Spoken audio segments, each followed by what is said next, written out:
dari kelompok 5 akan menjelaskan tentang prosesor.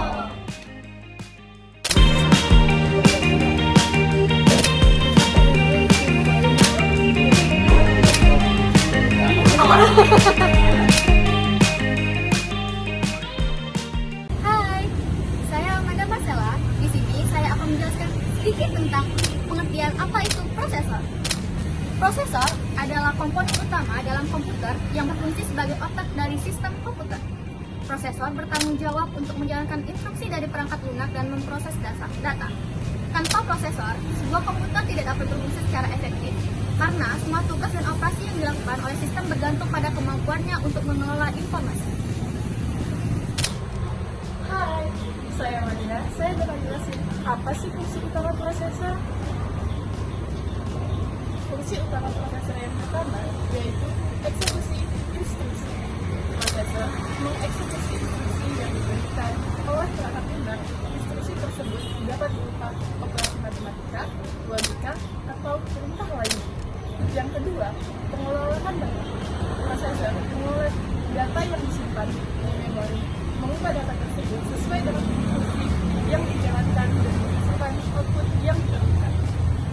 Fungsi ketiga, koordinasi komponen. Prosesor juga berfungsi untuk mengatur dan mengelola komunikasi antara berbagai komponen komputer lainnya seperti memori, penyimpanan, dan perangkat input dan output. Halo, saya Nopal. Di sini saya akan menjelaskan komponen utama prosesor. 1. Unit kontrol atau control unit berfungsi untuk mengendalikan dan mengarahkan aliran data di dalam prosesor serta antara prosesor dengan komponen lainnya. 2. Unit aritmatika dan logika berfungsi untuk melakukan operasi matematika dan logika seperti penjumlahan, pengurangan, operasi AND dan OR atau lainnya. 3. Register adalah memori kecil di dalam prosesor yang digunakan untuk menyimpan data dan instruksi sementara dalam proses eksekusi. Halo, saya Ridho. Di sini saya akan menjelaskan tentang prosesor Intel. Karena prosesor itu setahu saya dibagi menjadi dua, yaitu AMD dengan Intel. Sekarang Intel ada banyak jenisnya, mulai dari Celeron, Pentium, Silver Gold, Core, dan lain-lain. Jadi di sini saya akan menjelaskan terlebih dahulu Intel Celeron atau Insight, yaitu Intel paling rendah dari spek Intel pada umumnya. Jadi Intel Celeron atau Insight ini biasanya digunakan untuk laptop kantoran. Selanjutnya Intel Pentium, hampir sama dengan Celeron atau Insight, tapi Intel Pentium ini lebih tinggi speknya, atau bisa dibilang lebih lancar lah dibanding Intel Celeron dan Insight. Intel Pentium sendiri dibagi menjadi dua, silver dan gold. Dari namanya sendiri kita sudah tahu yang mana yang lebih unggul, pasti yang gold daripada yang silver. Selanjutnya kita masuk ke Intel Core. Kita minum dulu. Intel Core ini banyak, mulai dari ujungnya yang U, P, H, HX sampai Intel Core i3, i5, i7, dan i9. Kita mulai dari yang ujungnya U. Intel Core yang ujungnya U itu Intel Core paling rendah dibanding Intel Core lainnya. Tapi walaupun dia paling rendah, tentu dia lebih tinggi jika dibandingkan dengan Intel Pentium Gold atau Celeron. Intel Core U ini bisa kita ibaratkan seperti atlet maraton, yang ya seperti atlet maraton, dia lebih mengandalkan efisien daripada performa. Intel Core U juga dibagi menjadi dua, yaitu di baris sebelum U-nya ada 0 dan 5, jadi kalian perhatikan.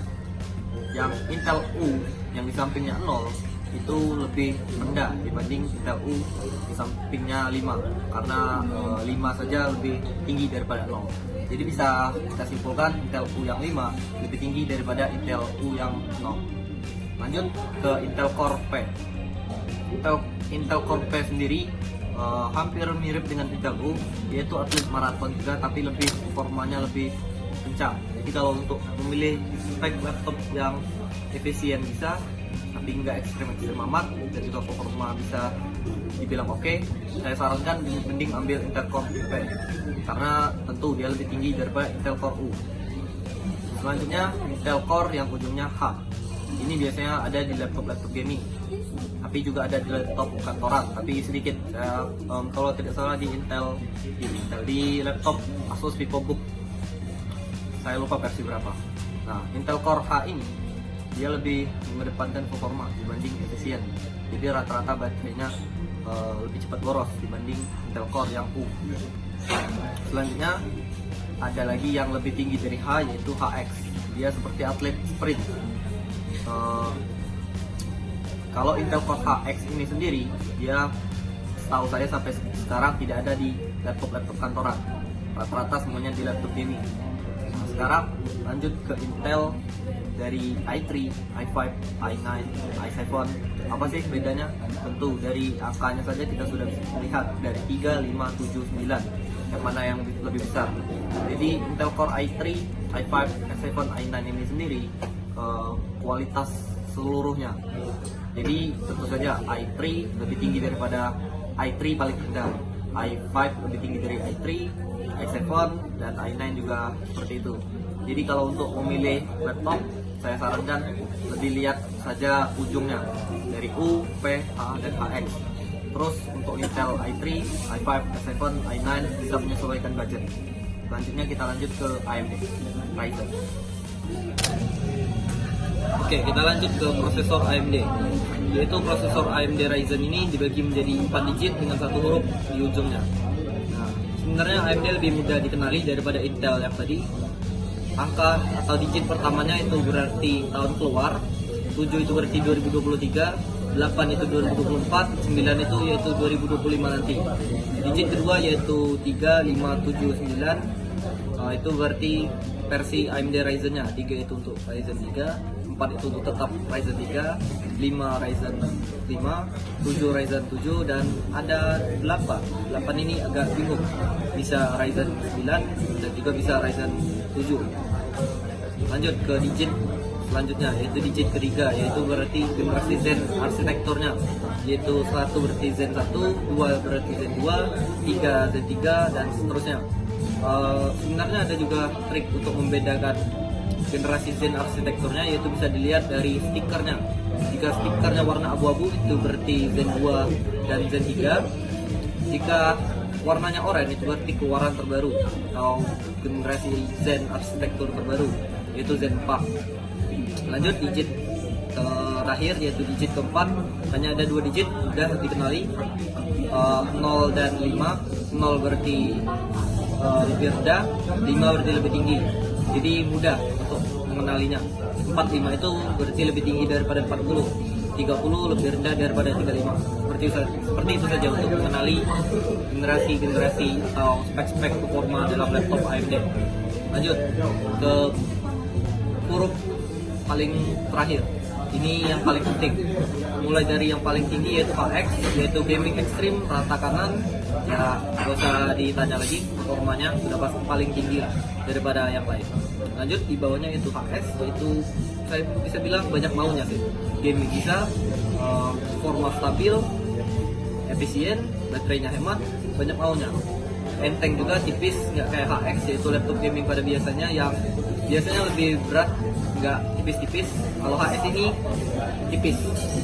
Lanjut ke huruf U, yaitu biasanya ada di laptop kantoran, nggak cocok untuk gaming, hanya untuk laptop kantoran biasa, tapi bisa lah untuk main game ringan seperti Valorant. Lanjut ke 2 huruf terakhir yang belum masuk di Indo sih kalau sekarang, yaitu C, ya berarti Chromebook, dan E kecil itu berarti mirip dengan U tapi nggak pakai kipas pendingin.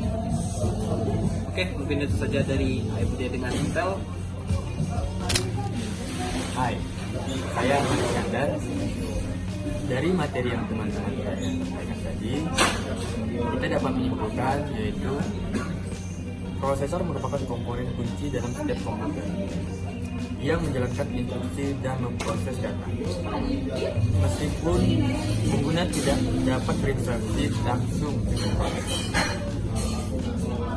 memahami cara kerjanya dan bagaimana setiap transaksi dalam perangkat lunak mempengaruhi kinerja dapat membangun perkembangan teknologi.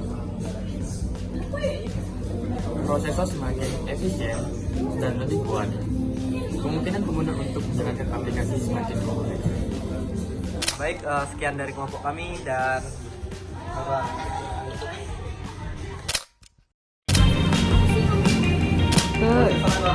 Satu, dua, tiga.